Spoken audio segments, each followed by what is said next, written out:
conversation. Awesome. All right, today we have Dr. Mike Dodson joining us from Wake Forest, North Carolina. He's the professor for North American missiology and church planning at Southeastern Baptist Seminary. He taught several of my classes in my MDiv days and is now my PhD mentor at the school. And so he's become a great friend and mentor and coach in a lot of ways. And we're excited to have you here, Dr. Dodson. So thanks for joining us.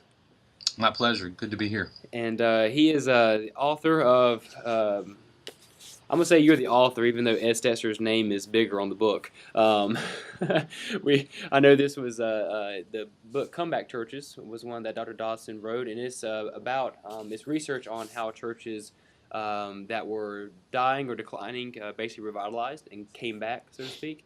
And so this is a product of your dissertation, correct? That is correct. And so basically, Dr. Stetzer, now we use Stetzer's Planning Missional Churches book, textbook. And so this is one that essentially Stetzer stole the ideas from Dodson and put his name on the cover. But no, it's actually, it's really good. It's very, very helpful. I read it a couple years ago. In one of my MDiv classes, and it's definitely one, especially for you, Derek, looking to do revitalization. This is one you need to have on your shelf. So it looks at the research of how these churches kind of turned around. So, Dr.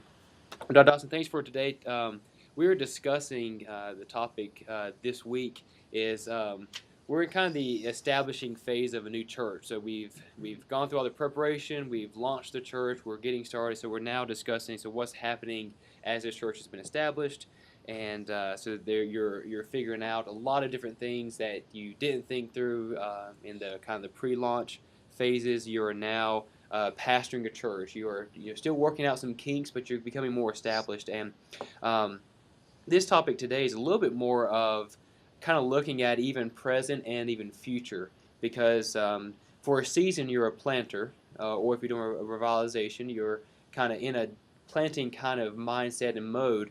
But then after the church is established, you're not really a planter after 3, 4, 5 years. Now you still have a little bit of a planter's mentality in some ways, but you're a pastor. You're pastoring these people, unless you're the one being sent to plant a new church from there. Then you are a planter. So we're going to discuss that a little bit. And then you may even move into a role very much like what Dr. Dodson does as a missiologist / mobilizer, to where, like Dr. Dodson has planted churches, has been involved in that realm, has pastored, and is now helping equip future planters and doing a lot of that mobilizing and even some of the research. So some may go all the way and even transition to that stage at some point in the future, or you retire as a pastor, and even after planting several chururs. So is there retirement involved in following Jesus? Well, we can talk about that another day. I would say no, but I don't want to restrict these guys.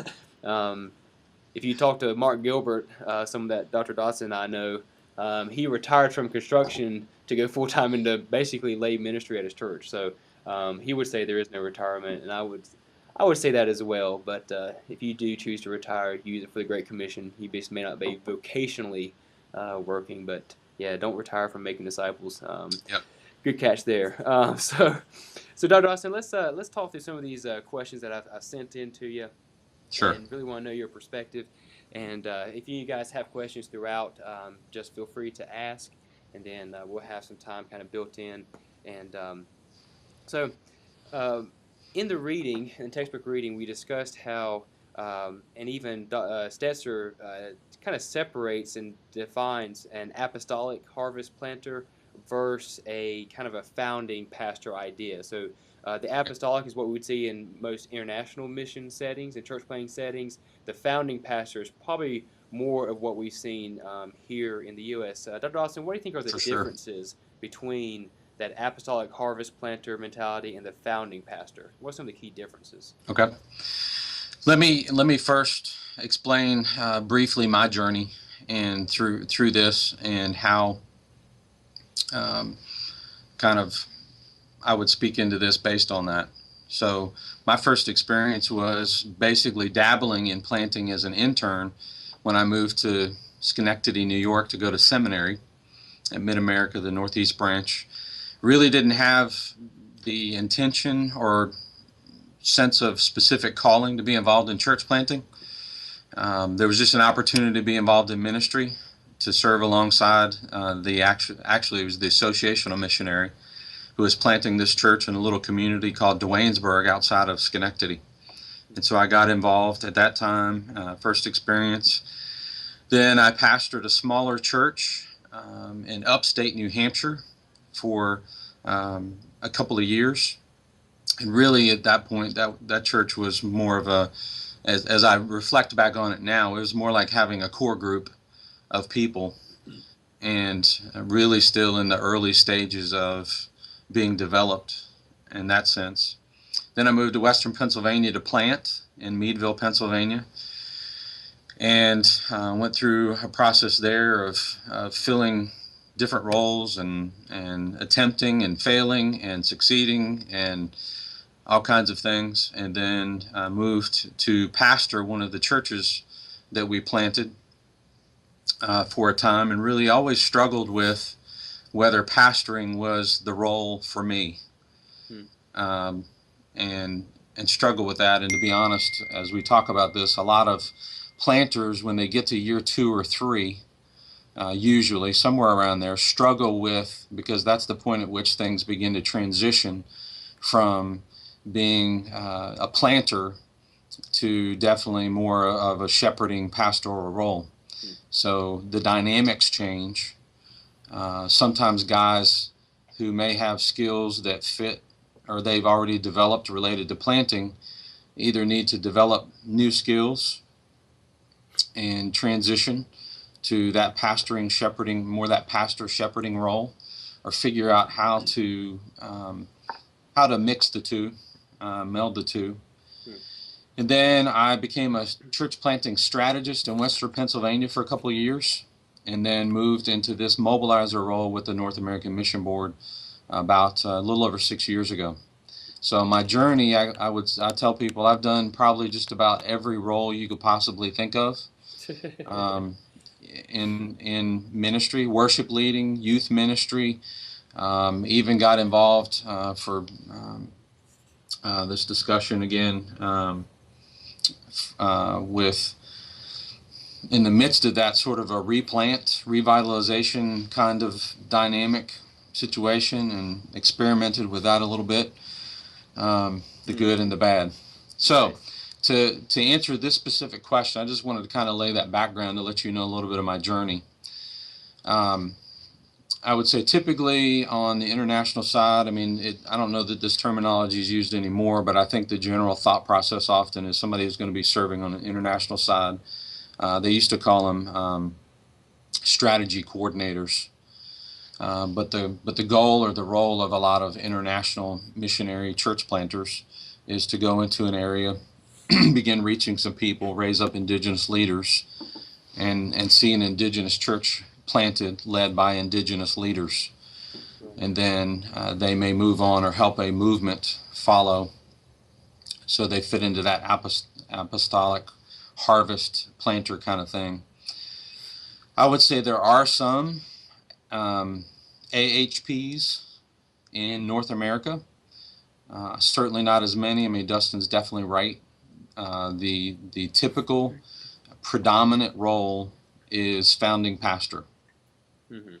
And the only difference with that is now, obviously with the North American Mission Board, we have the church planting catalyst role, which is sort of like what is described in Dr. Stetzer's book.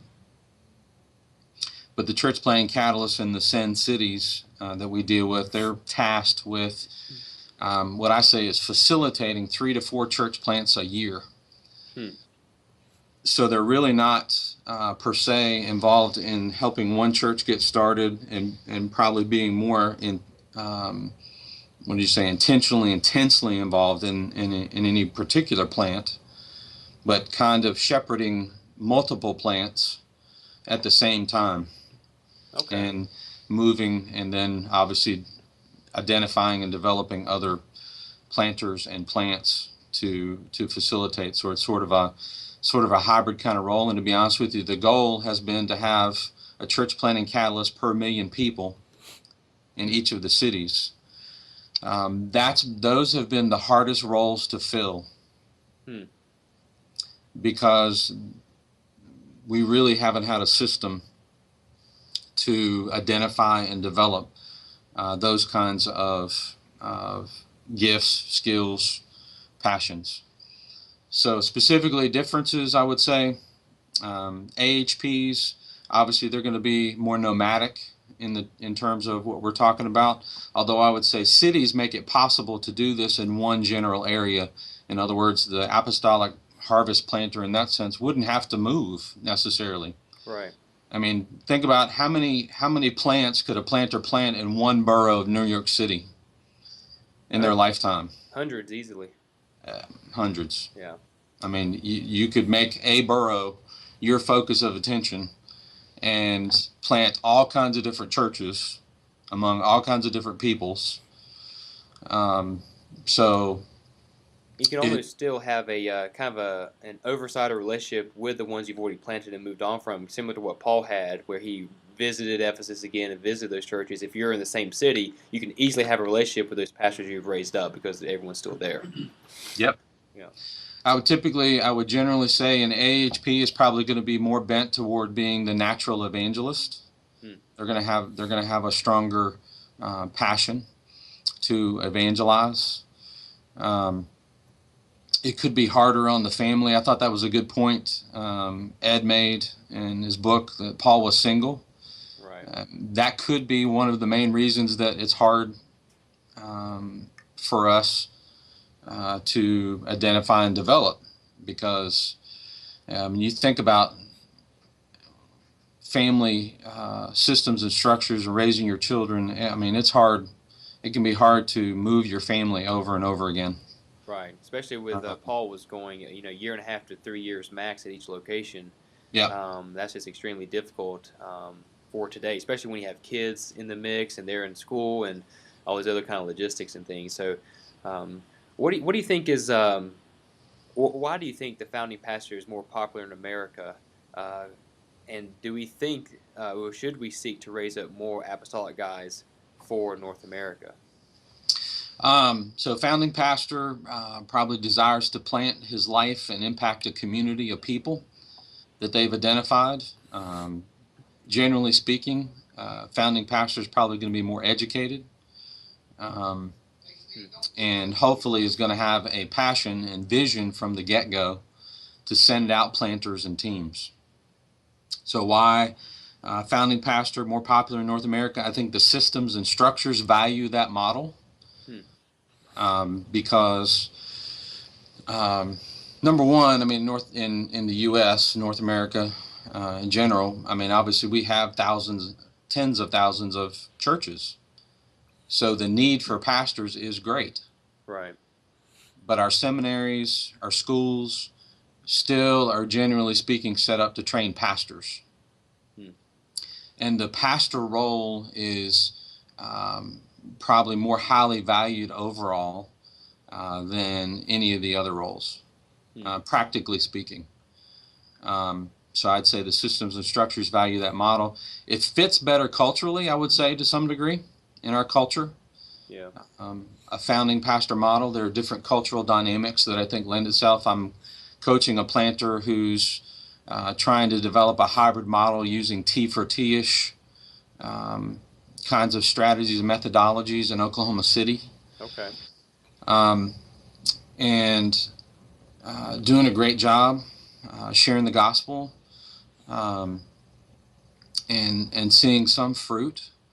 But I still think culturally it's just you're swimming hard upstream to make that model work. In other words, I think most people still in the U.S. Are going to think that a simple church kind of model and framework, generally speaking, a lot of people are going to think it's weird. Yeah.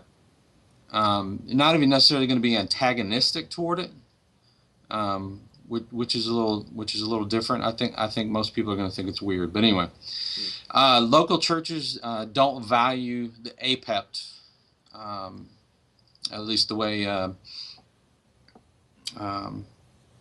That's talking about apostles, prophets, evangelists, pastors, teachers. Right.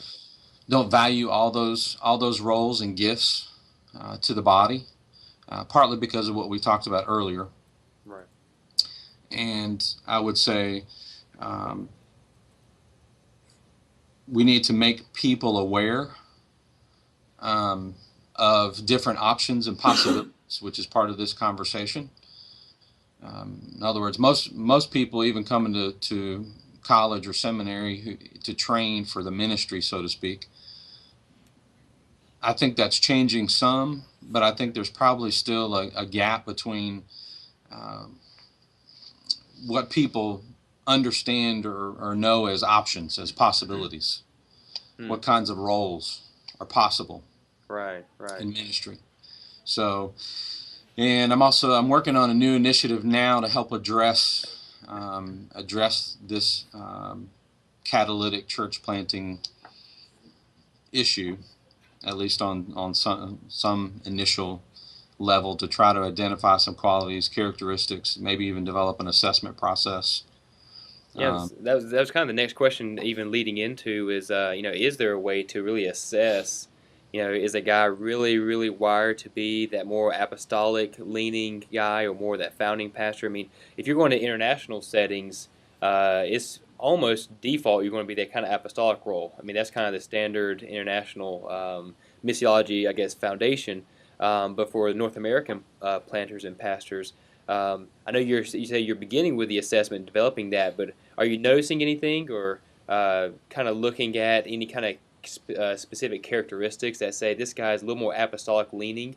Or you just have to have a guy who you've watched him for a decade and then you see, oh, he's apostolic leaning.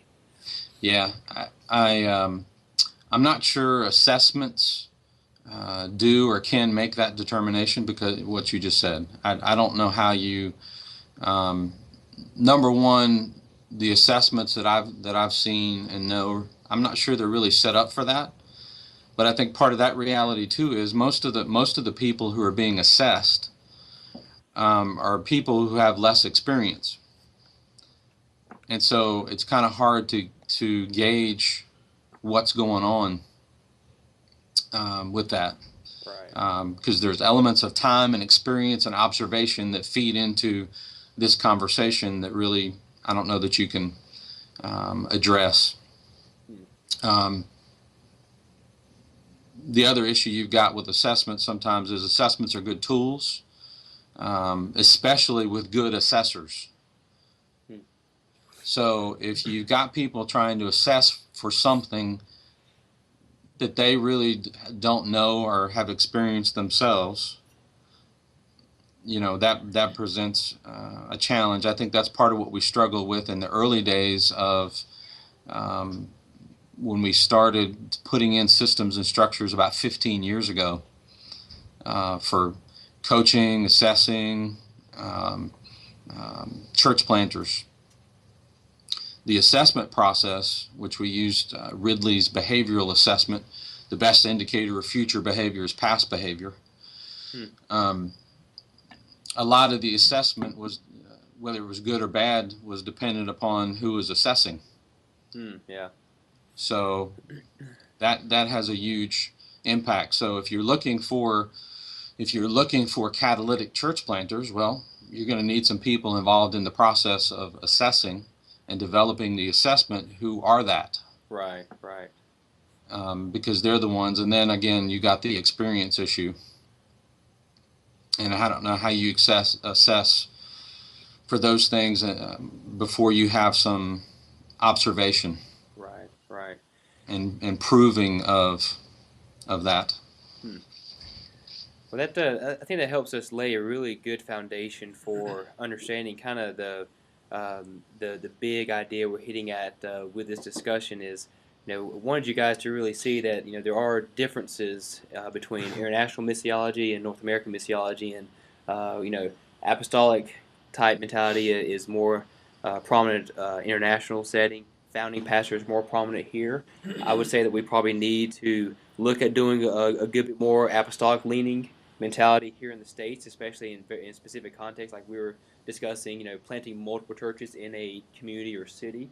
I We think need we to need to. develop a pool or a process Exactly, for that. exactly. We definitely need to learn. I've been advocating for a while now. We need to learn a lot more from international missiology.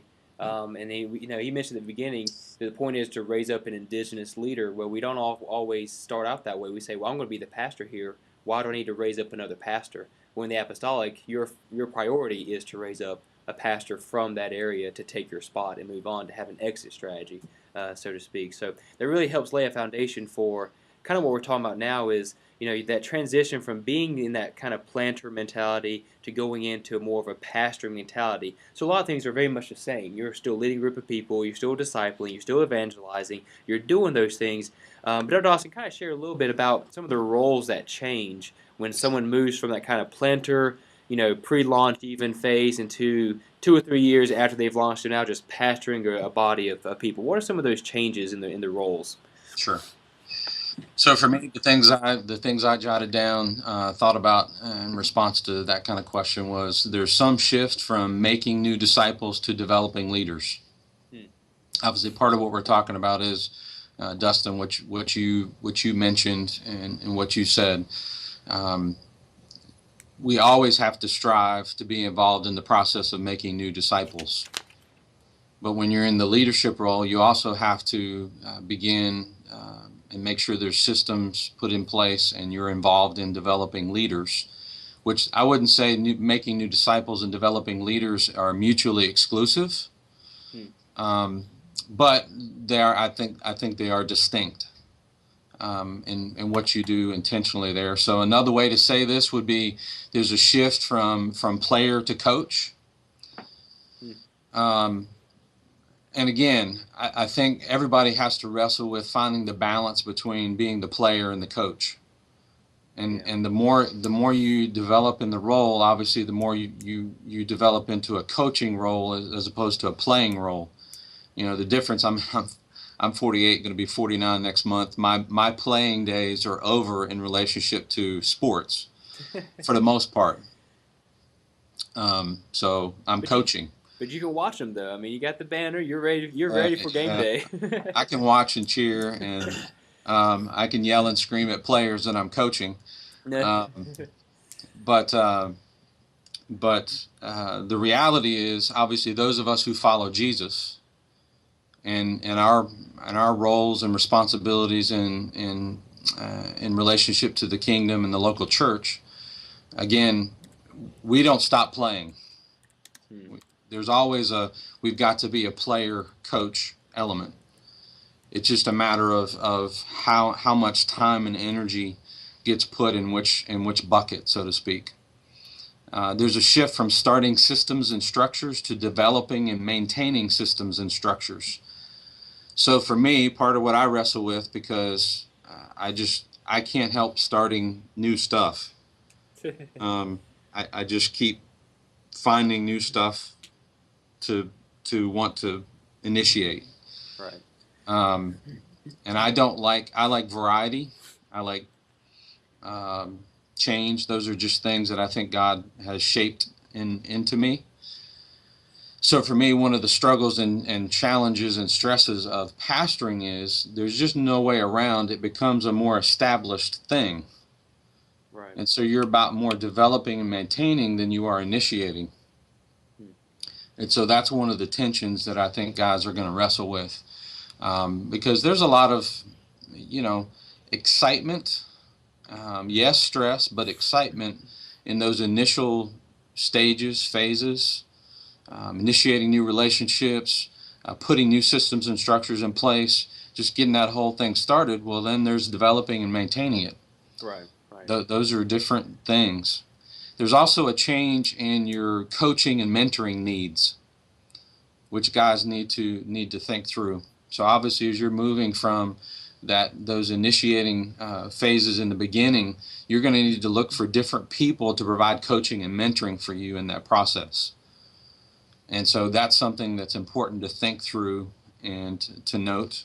Hmm. And obviously, you're probably going to be involved in more counseling needs, um, which again, that's time, that's energy. That's time that you might have been spending initiating new things or making new disciples, that now you have shepherding responsibilities, Right. and you have to figure out how to balance those tensions. Those are very good because you know, a lot of these things we think you know, the last phase that we'll be discussing starting next week is about reproduction. So reproducing new churches from this one that we've planted, and so you know, it's easy to see. You know, you mentioned starting systems to maintaining the systems and structures. Well, the maintaining doesn't necessarily mean that it's a stagnation. It's you're maintaining it for the purpose of reproducing. So if Yes. you're maintaining good structures and you've built in a multiplication mentality, then part of that maintaining is we're maintaining that reproduction. So none of But these you're are less, directly involved in that initiating. right. Exactly, exactly. Um, So, no, those are very helpful, and I think it's interesting. I was talking this maybe a year ago. I was talking with a local pastor who was talking about his church kind of declining a little bit, and he had planted the church, and it was several years old at this point, and he said that he was for the long time the lead pastor of the church, but he needed to kind of go back and become the lead missionary again because the church had kind of just stifled. He had gotten so into the pastoring part that he wasn't really mobilizing for mission as he had hoped, and so he actually raised up another elder to take over more of a lead pastor role so that he could really focus on more of that disciple making, missionary impulse type thing. So you often will kind of go back a little bit, even to that's why you never really lose that planter mentality. You always go back and you don't lose that part of your identity because that's still very key. But just practically speaking, roles change. What you have to do does change. So, Dr. Dawson, let's progress a little forward here. We've got about 10 minutes left. I want to make good use of these last few minutes. So, we have we talk about a church planter is usually viewed as a missionary, but an established pastor is rarely seen as a missionary. They're more that kind of shepherd, counselor in a lot of ways, preacher. So, how is a local church and the Great Commission aided when the established pastor sees himself as the lead missionary and the lead pastor of his church? Or, in essence, how could an established pastor think more like a planter to help his church grow and reproduce? let me mention one resource real quick while it's jumping to mind. That's why I Sure. was looking at my library back there. Alan Roxburgh wrote a little book. It's a small book, which is a good thing because you have to really think about what he writes. Called Leadership and Liminality. Hmm. And really what he's doing in that little book is addressing this issue, and how the pastor needs to be the lead missionary, basically, and just some thoughts on that. But Okay. um, Excellent. for me, um, I think when the pastor adopts both, it challenges the church to think and act beyond herself. And that's a key to survivability Hmm. and continued growth, because I like to talk about in the revitalization realm, as I studied all of that, the church growth movement became the Grow My Church movement. Hmm. And that's an unhealthy place to be, because that does not reflect the nature of God. So I think it's appropriate for the lead pastor to adopt that kind of thought process of also being a lead missionary in a sense. It's going to impact the preaching and teaching, because if the pastor adopts that role as well, it's going to challenge the status quo, and it's going to influence the illustrations that he uses, the things that he talks about with the rest of the body, and it influences what the established church does and doesn't do, because he's involved in missionary work and coming alongside church planting. Yeah. And there's just no way that's not going to influence the way he thinks about leading the congregation and leading the staff and leading leading things in general. So three things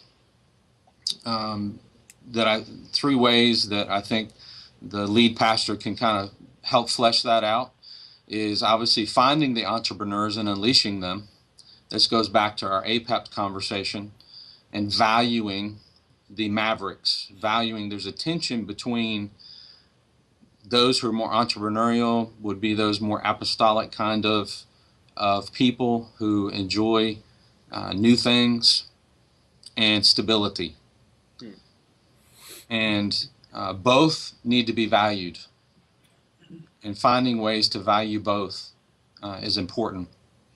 Because here's the thing, guys need to understand those people who fall into that category. One of the things that's interesting, if you study revitalization, the reason that churches plateau and decline is often because they lose those folks. They lose those initiators over time. That can happen for various reasons, but that's one of the things that happens. So if you don't find a way to value, because I can guarantee you that people who have that bent, they're going to find somewhere to express that passion and that mold, that shape, the way God has shaped them. They're going to find a way to express that and find a place to express that. You can start or join a network that's doing the kinds of things that are involved in that missionary work. And the last thing is start pilot projects to start new things and change the status quo that way. Don't feel like you have to wholesale change the systems and structures that exist within the established church. You start pilot projects. Gotcha.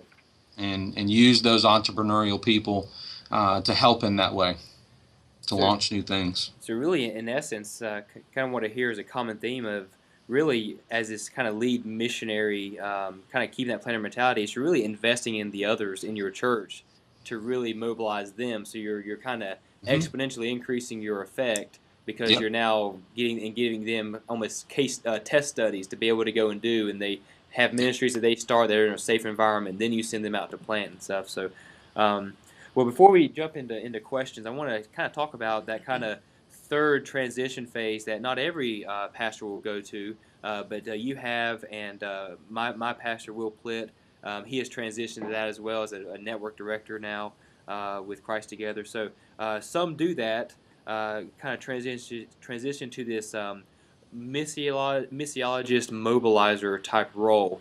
And I just kind of want to get your perspective. How do you see that as really essential in the Great Commission and really helping planters and pastors? Yeah, I mean, obviously, I think those kinds of roles are going to be fewer and far between in an overall sense. But I think they're valuable because of the wisdom of experience that people gain who can fill those roles. I see three main things, at least that I do, that I think have a positive impact on fulfilling the Great Commission. One's coaching and mentoring potential planters and current planters, because obviously those who haven't been where you've been obviously need that, need those people who can speak into their lives about where they're heading, where they're going. Help them identify roadblocks, help them identify things that they're going to trip over, help them to not get themselves in a situation that's going to harm them or their families. Because I often see one of my jobs is to talk people out of stuff. And if they're still standing after those conversations, then maybe we can see things move forward. And then there's networking. I do a lot of networking, and what that allows me to do is help connect the dots for people, for students and churches, and the locations, places and peoples that need plants. part of that networking is also just, I'm trying to expose people to as many places and peoples and things as possible. Right. So it expands their worldview and their understanding of uh, uh, what can be. And then starting new initiatives to impact the fulfillment of the Great Commission.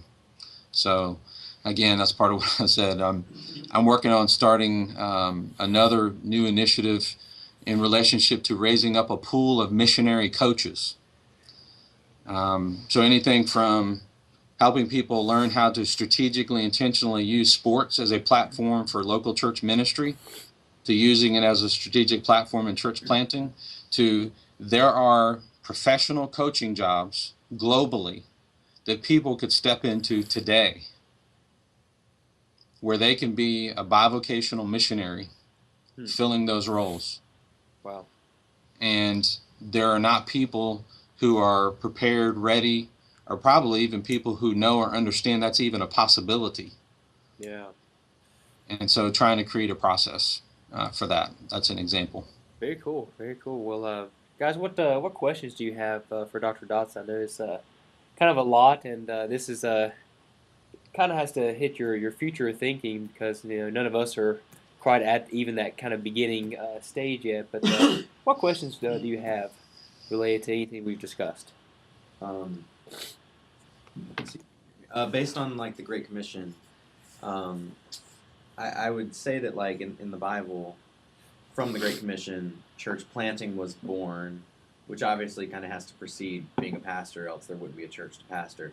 So nowadays, where there are established churches, do you think pastors who come on at established churches as opposed to planting, do you think they're missing out on maturity and wisdom and experience and other things that you gain from planting if they just immediately jump into the pastorate at an established church? Do you think all pastors should seek to first plant? No. Okay. No, because I think some of the answer to that question revolves around what their gifts, skills, and passions are. I do think obviously every pastor should adopt if they don't have any direct connection to church planting or church planters, go find one to adopt and walk alongside and learn from and invest in for sure. No, because I can think of guys that I've assessed over the years and definitely conclude church planting is not the role for them. They would not thrive. They would not survive that environment. Yeah, that's very true. And I think what he mentioned about finding someone else. If you're a planter, I would say when you're in your city and you're from the very beginning, we talk about connecting with other pastors and things. Find one who's never a planter but has really shepherded people faithfully well for a long time. And if you're stepping into your kind of the more traditional route of becoming a pastor, have church planter friends because they're going to stretch you in things of evangelism and entrepreneurial type initiatives that most established churches aren't really thinking of or really could learn from. So I think that's a great question there, Charlie. Derek, do you have anything? I do. So church revitalization's really huge in my heart because I love the established church and I love dying churches. Good. So my question is more practical. What are some first steps that pastors or leaders can take to gain? To really give a vision for disciple making in the community. Making disciples in the community, because a lot of established churches that are dying just they maintain that me mentality, and I know pastors have to be intentional about everything they do. And this is where I love the lingo of missionary pastor missionary. So, what are some practical first steps that can be taken to give them that passion? For me, I think if you want to look biblically as well as practically, I think generally speaking, Nehemiah provides a pretty good, at least working template of what to do. Because really, if you think about it, I mean, that's sort of what he was dealing with. Yeah. So part of that is prayerfully evaluating really well. I would say learn the history of the church, celebrate it, and what God has accomplished. Because the people that are there, that's going to speak well to them. And I think it's going to communicate a sense of love and value that you place on who they are and where they've come from. Yeah. And then you have to honestly evaluate where things are, who the potential leaders are. I would engage in a process. I really like the simple church, Geiger and Rayner thought process, because I think it helps. It helps in that evaluation process, and it also helps create a framework for refocusing things Right. on the Great Commission and disciple making. And it also lays out the keys to, initially, you don't try to change everything. Right. I say that at the same time. I would also look at outside comeback churches, simple church. I'd also say there's hope for your church. Yeah. Yeah. Because actually, depending on the size and stage of the revitalization church, the thought process of really take your time and move things slowly doesn't necessarily apply. If it's been dramatically declining, and I mean it's on life support, it's time to get after it. Yeah. Don't wait. I mean, you got to evaluate and move. Yeah. No, absolutely. Now, if it's a more established, sort of more in the plateaued, maybe a little bit of decline category, then obviously you're gonna take a little more time. You're gonna go through that thought process.